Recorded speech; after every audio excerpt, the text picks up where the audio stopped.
വിശ്വസിക്കട്ടെ. ഒരുപാട് സുഖസൗകര്യങ്ങളോടെയാണ് നാം ജീവിക്കുന്നത് അല്ലേ?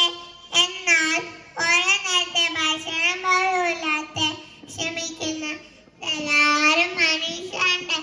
നമുക്ക് ചുറ്റും എപ്പോഴെങ്കിലും നമ്മൾ അവരെ കുറിച്ച് ചിന്തിച്ചിട്ടുണ്ടോ? 16 അങ്ങനെ ഒരു കഥയുണ്ട്. ധനവാനും ലാസറും. ഒരിടത്ത് ഒരു ധനവാനുണ്ടായിരുന്നു. നല്ല ഭംഗിയുള്ള വസ്ത്രങ്ങൾ, ഇഷ്ടം പോലെ ഭക്ഷണങ്ങൾ എല്ലാം ഉണ്ടായിരുന്ന ധനവാന് അയാളെ പടിവാരക്കാർ ലാസർ എന്ന് പേരുള്ള ഒരു പാവപ്പെട്ട മനുഷ്യൻ കിടന്നിരുന്നു. ലാസറിന്റെ ദേഹത്ത് ആകെ വരണങ്ങളായിരുന്നു. ആ വരണങ്ങി നായ്ക്ക വന്ന് നോക്കും. പോവൻ ലാസർ.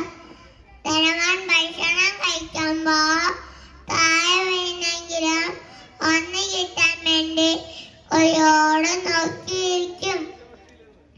ധനവാനാട്ടെ അതൊന്നും ശ്രദ്ധിച്ചതേയില്ല. കുറെ നാൾ കഴിഞ്ഞപ്പോ ലാസർ മരിച്ചു. ദൈവദൂതന്മാർ വന്ന് ലാസറിനെ സ്വർഗ്ഗത്തിലേക്ക് കൊണ്ടുപോയി. പിന്നീട് ധനവാനും മരിച്ചു.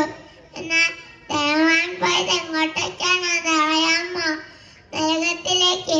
അവിടെ തീ തന്നെ കഷ്ടപ്പെടുമ്പോ ധനവാൻ കണ്ണുവെട്ടി നോക്കി. അപ്പോഴുണ്ടല്ലോ അങ്ങ് ദൂരെ അബ്രഹാമിന്റെ മടിയിൽ സുഖമായി കിടക്കുന്നു നമ്മുടെ ലാസർ. അപ്പോൾ